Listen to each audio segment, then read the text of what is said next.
Okay, okay.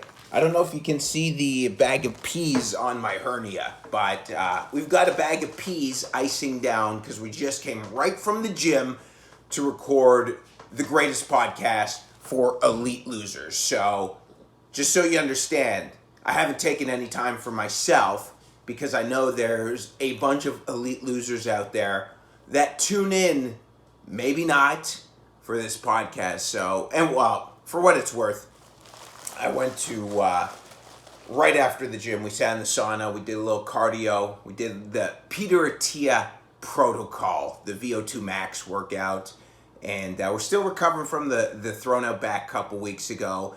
But we're better. We're back at the gym. Just did Atlanta this weekend. Thank you everyone who came out, who I met, and who bought a candle, including that bitch who came up to me after the show on Saturday night. This smoke show. She was like 26 years old. She comes up to me after the show and she goes, "Oh, you're really selling candles?" Because I talk about it on stage, and I'm like, "Absolutely, tight little body."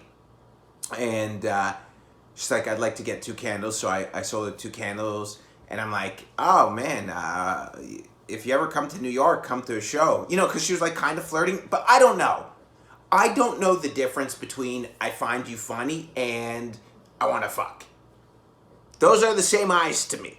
I don't know what the difference is. And I'm not doing this to get laid. I definitely don't do comedy to get laid. If you ever hear what I talk about on stage, if anything, I do everything not to get laid on stage. My entire act, not on purpose, consists of material that doesn't get me laid. And then occasionally, once, maybe twice a year, there will be a chick, maybe a dude. Not a lot of gay guys come out to comedy, maybe. Definitely not the ones that are into like balding 43-year-olds. But there are those chicks once a year, smoke shows that will like send me the signals. And I'm like, I'm not great with women, but I'm also not fucking retarded. This bitch wants a dick. And so that's what I got. So she had me on Instagram. She bought two candles, which was great. No discount, full price. And then I was like, she liked one of my stories from the night because I was just going through the stories and I could see, who likes them. And then I said, hey, sexy, let's hang out sometime because she says she's coming to New York. 2 days later, fucking blocks me on Instagram. I haven't said nothing else. I didn't send her a dick picture. I could understand if I was like, coming from the gay world, I like to send dick pics, but I know that women don't like that. And bitch blocked me. I don't fucking get it. I don't get it. When I put that signal out there in the world, if I'm like, yo, I want to sleep with you, I'm not just like throwing that out there for no reason. It's like, yo, if I'm gonna go for a fucking, I want to fuck.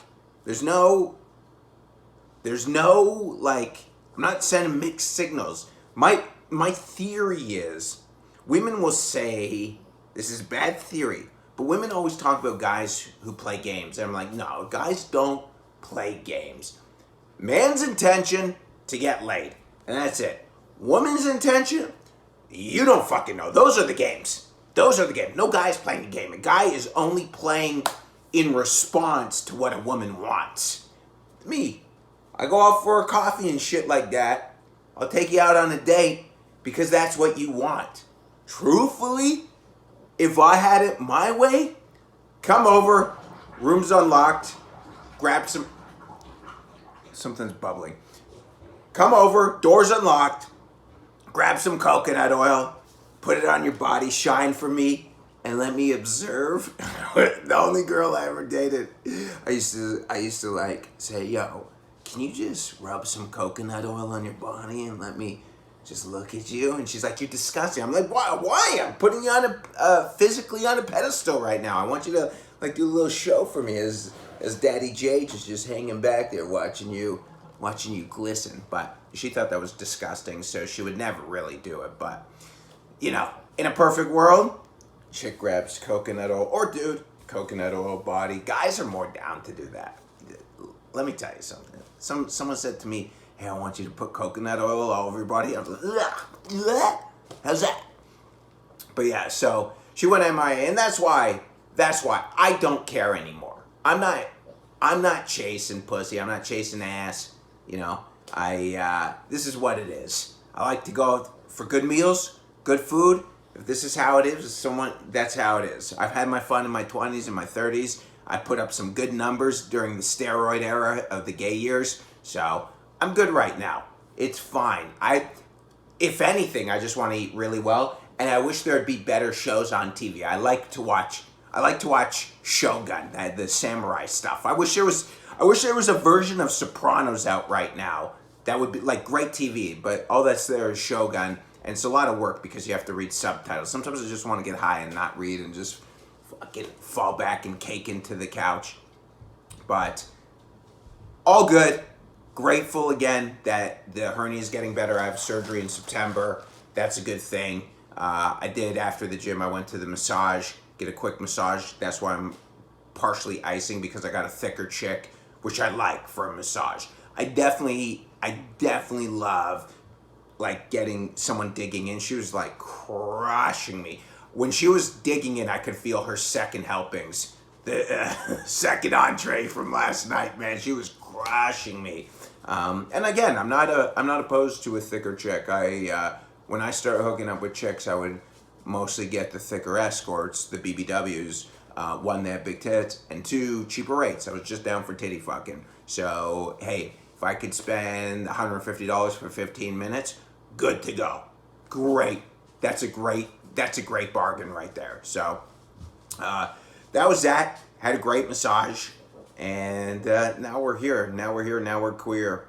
On Saturday night, speaking of queer, we're in Atlanta doing the Punchline, great shows, and one of my buddies from college, who I played college baseball with, came out to the shows, and I was so uncomfortable, so nervous, packed show, and I I don't like knowing people are there that I know. I want to perform to a complete room full of strangers and just say wild shit because you can say wild shit in front of people who don't know you, and then there's no record. I don't have to speak to them afterwards, and they're like, oh, geez, I didn't know you had this lactation fetish. Like, I can't have my father in the crowd while I'm talking about titty milk.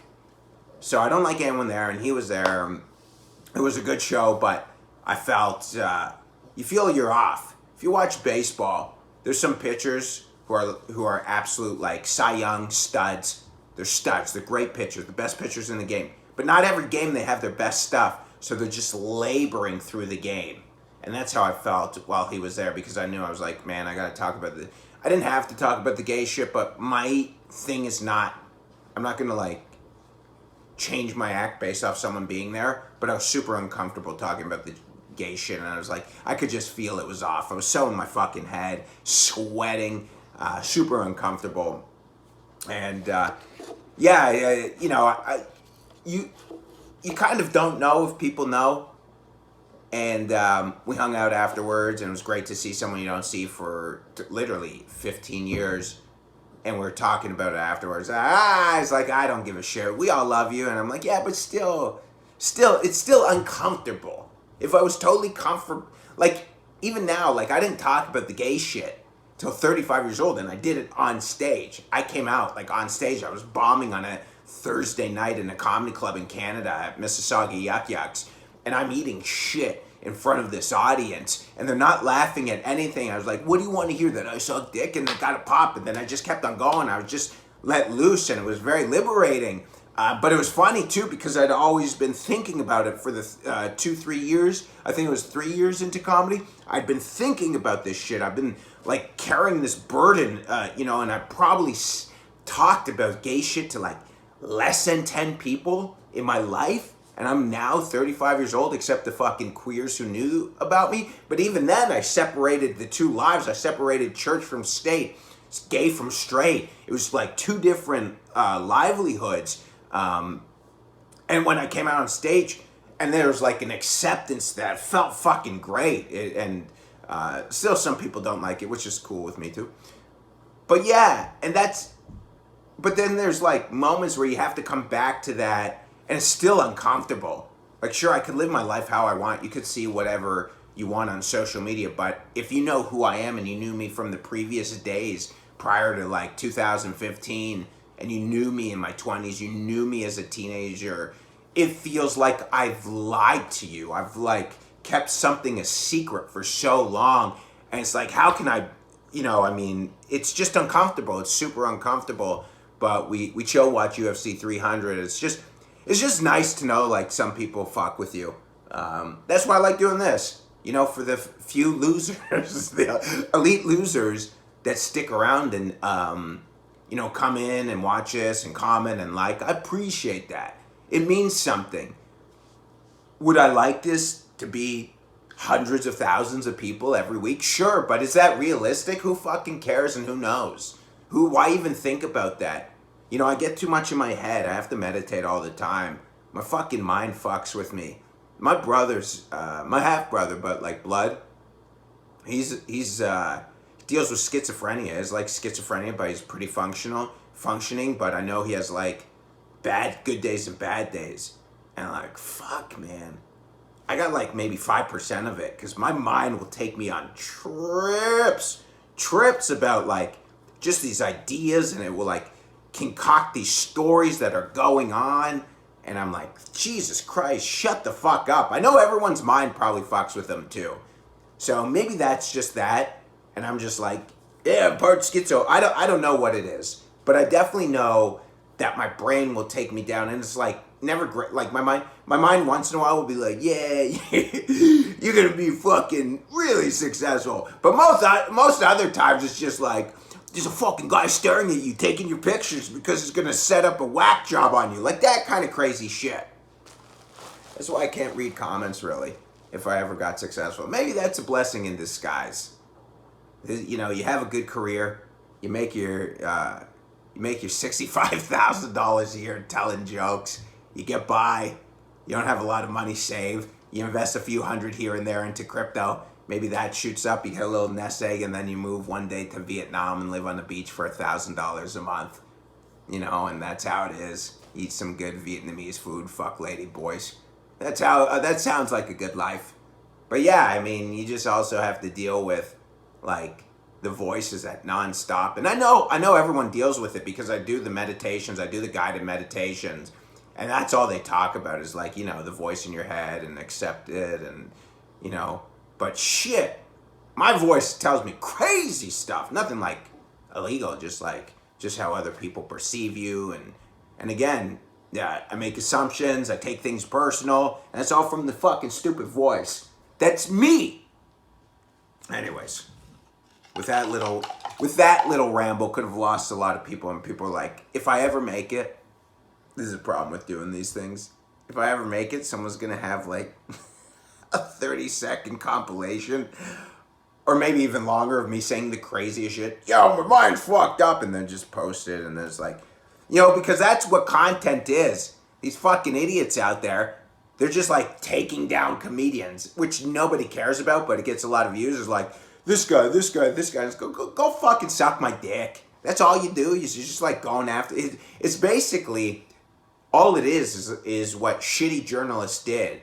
Would just like shit on politicians, shit on this, which is right. I don't mean like politicians are good, but you're like like paparazzi. I mean, not politicians, but you're like just shitting on actors at the time and just getting in their livelihood and putting that out as content.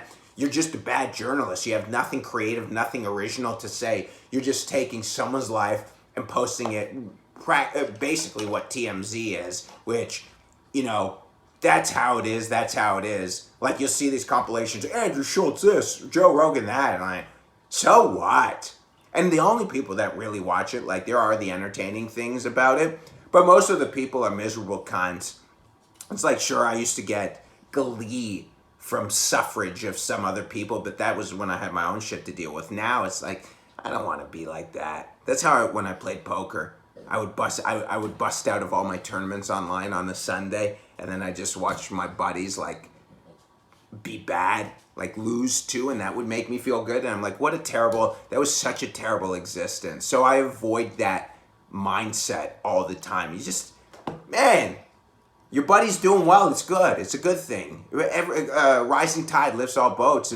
But again, still at 43, you have to like remind yourself, it's a good thing, man. It's a good thing. Like, again, these ideas of greatness, there's a lot of bullshit that comes with it too. So I don't know, but I assume. But anyways, I don't know. This might have been a fucking dumb rant. But I went on. That's how it's gonna be. You know, we're just shooting from the hips. There's no script.